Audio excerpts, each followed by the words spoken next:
As you're growing your team, as you're expanding it, as you're refreshing it, you're bringing in new skills needed for your current state and projected future path that you are willing to take or wanting to take.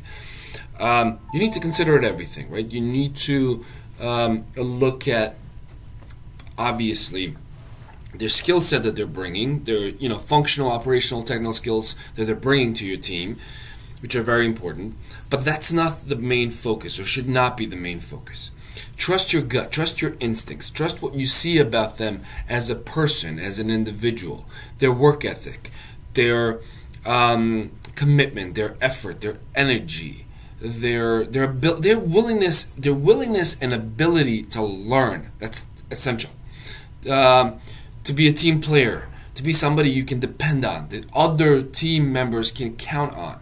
All of these things are a lot more important than functional skills, because these functional skills, you can teach them, you can train them, you can introduce them into your own policies and processes, and help round up the overall presence that you have in them when they come in, because they're going to have to learn the culture, they're going to have to learn your team, they're going to have to learn the other teams and see how things work and how everything fits. But if they don't have the character, the personality, work ethic, things that you absolutely must have to be successful, if they don't have those things, your impact on that is very minimal. That has already been shaped for decades before they got in front of you.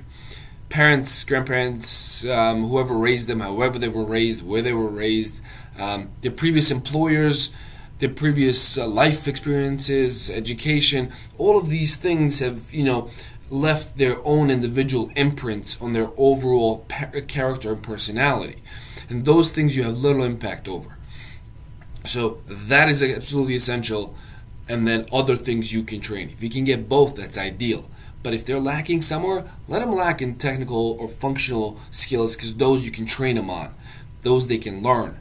You want the people that belong on your team, that will meet your needs, and that will play well with everybody else, that will contribute.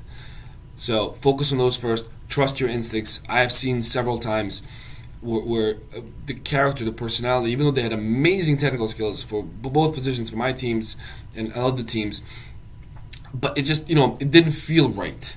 And then they ended up working somewhere else, and, months or years later, I've heard of very negative experiences that manager had, and I was lucky that I didn't make that mistake. So trust your instincts, focus on their character, their personality first, other things you can train them on.